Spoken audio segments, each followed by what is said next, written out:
भुवनेश्वर ओडिशा राजधानी रे यूनिट 1 रे जो vegetable market and other sector market अच्छी तापर डिपेंड भुवनेश्वर 50% जनसाधारण डिपेंडेबल दैनंदिन यू जिनस नेले छोट छोट व्यवसाय माने जीवन यापन कर भुवनेश्वर खोद राजधानी सचिवालय आगे विधानसभा आगे पुलिस स्टेशन साइड रे जो मार्केट होती किसी व्यक्ति निजक संघ नेता कही गरीब व्यवसायी मान दैनंदिन चंदा कलेक्शन कर दैनंदिन 3800 लोक 10 टंका चंदा आदा हो 30,000 38,000 टंका चंदा आदा दैनिक हो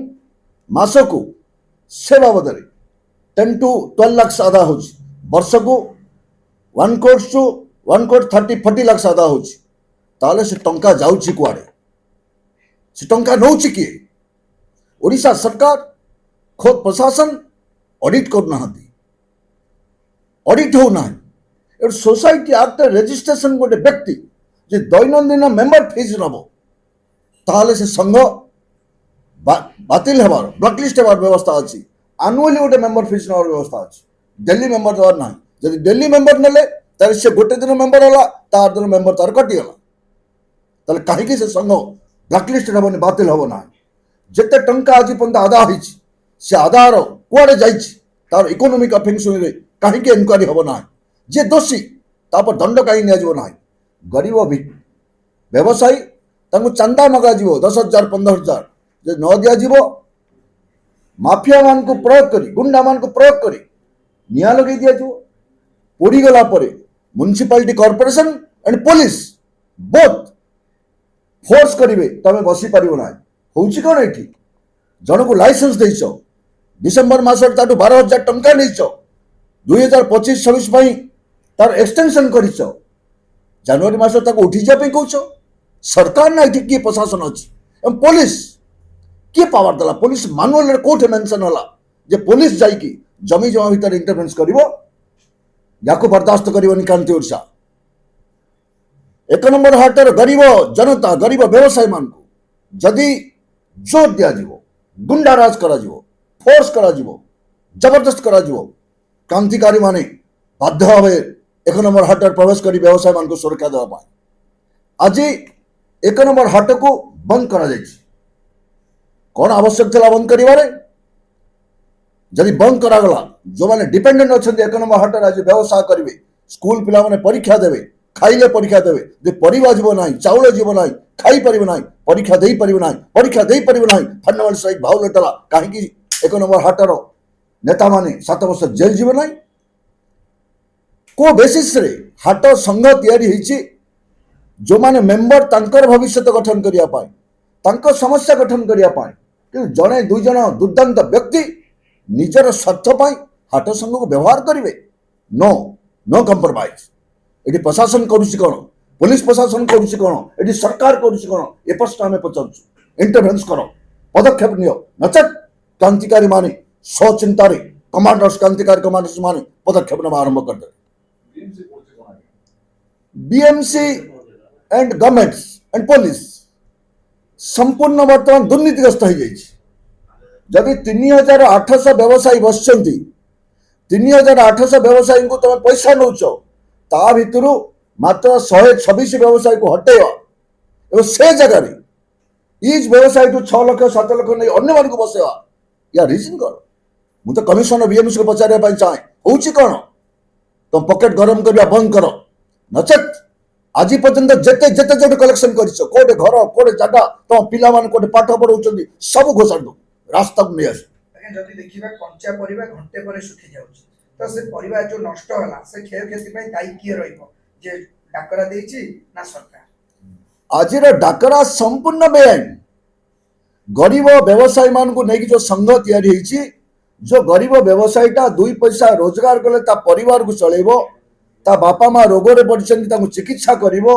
ता पिला को पाठ पढ़िवो आज से व्यवसाय जो लॉस कला ता बापा माँ को चिकित्सा दे पारिबो नाही सेटा तो ह्यूमन राइट्स को भायोलेट कला सेति पय आम ह्यूमन राइट्स को जीवु एवं आज जो डाकरा दिया जाइछि भुवनेश्वर 50% जनसाधारण अफेक्टेड होइछन्ति सेति पय तो आम हाईकोर्ट को जीवु କାର୍ଯ୍ୟାନୁଷ୍ଠାନ ପାଇଁ ଏବଂ ଯେଉଁ ଦୁର୍ନୀତି ହେଇଛି ଦୀର୍ଘ ଦିନ ହେଲା ତା ଉପରେ ଆମେ ଇକୋନୋମିକ୍ ଅଫେନ୍ସ ୱିଙ୍ଗରେ ବର୍ତ୍ତମାନ କେସ୍ ଦାଖଲ କରିବୁ ଏବଂ economic offence team judicial team 1 number ହାଟରେ ପ୍ରବେଶ କରିବେ ଏନକ୍ୱାରି କରିବେ ଦଣ୍ଡବିଧାନ କରିବେ। ଲାଗୁନି କିଛି ଲୋକମାନେ ନିଜର ସ୍ୱାର୍ଥ ପାଇଁ ହାଟକୁ ଏକ ପ୍ରକାର ବ୍ୟବହାର କରୁଛନ୍ତି। ସୋ ଆପଣଙ୍କ କଥା ଏକମତ।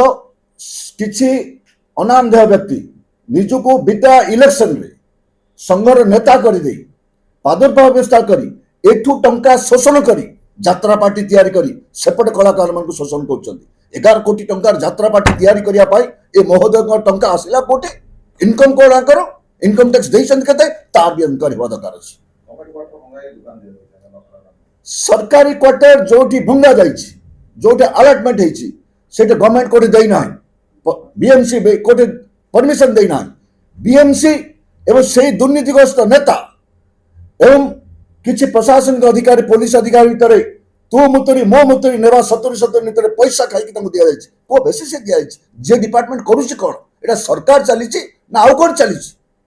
ମୁଁ ମୋହନ ମାଝୀଙ୍କୁ କହିବା ପାଇଁ ଚାହେଁ, ମୋହନ ବାବୁ ତମେ ଗ୍ରାସ ରୁଟ୍ରୁ ଆସିଛ, କ୍ରାନ୍ତିକାରୀ ଭିତରେ ତମେ ଆଗକୁ ଯାଇଛ।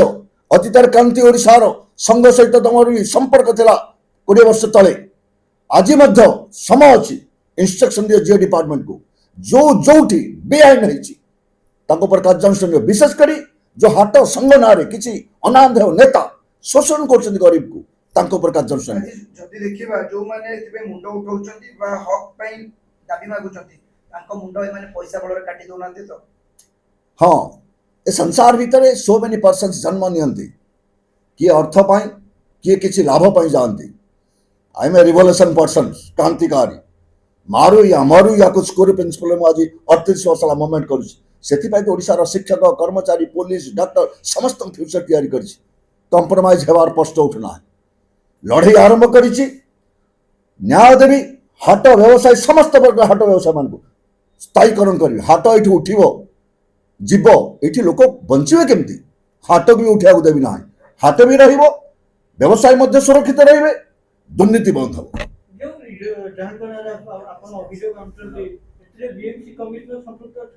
ନିଶ୍ଚିତ ଯଦି BMC commissioner Myers deputy commissioner police ଯଦି ସଂଶ୍ଳିଷ୍ଟ ନଥାନ୍ତେ କନସର୍ନ ପର୍ସନ୍ସ ଔକାତ କ'ଣ?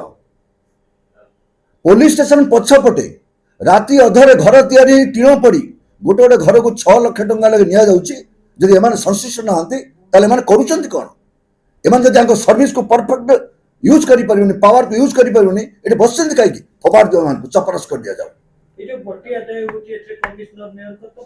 ନିଶ୍ଚିତ ଯଦି ଭାଗ ନାହିଁ ତାହେଲେ ଏମାନେ ଚୁପ୍ ହେଇକି ବସିଛନ୍ତି କାହିଁକି? ରାତିରେ ଘର ପୋଲିସ ଷ୍ଟେସନର ପଛପଟେ ଘର ତିଆରି ହେଉଛି, ନା ପୋଲିସ କହୁଛି ନା କମିଶନର କହୁଛି। କିନ୍ତୁ ସାଧାରଣ ଗରିବ ରାସ୍ତାରେ ଯଦି ଗୋଟେ ଫୁଟପାଥରେ ବସିଗଲା ସାଙ୍ଗେ ସାଙ୍ଗେ ଟିମ୍ ଏଭିକ୍ସନ ଟିମ୍ ଆସିକି ଉଠେଇ ଦିଆହେଉଛି ତାକୁ ଫୋର୍ସ କରିକି, ତାହେଲେ କାହିଁକି ସେଟା ବନ୍ଦ କରାଯାଉନାହିଁ? ନିଶ୍ଚିତ ସଂଶ୍ଳିଷ୍ଟ ଅଛି। ଲାଗୁନି ଗୋଟେ ଇଂରେଜ ଶାସନ ଫେରି ଆସିଛି ସେଭଳିଆ କିଛି ଲାଗୁନି ଆପଣଙ୍କୁ? ଛାଟ ମାଡ଼ରେ ବେପାରୀ ଇଂରେଜ ଶାସନ କହିବା ଠିକ ହବ ନାହିଁ। 1 ନମ୍ବର ହାଟରେ ଗୋଟେ ଅପରାଧୀର ରାଜ ଚାଲିଛି, ଯିଏ ଗରିବ ଲୋକଙ୍କ ରକ୍ତରେ ରତିରଞ୍ଜିତ ହୋଇ ନିଜ ସମ୍ପତ୍ତି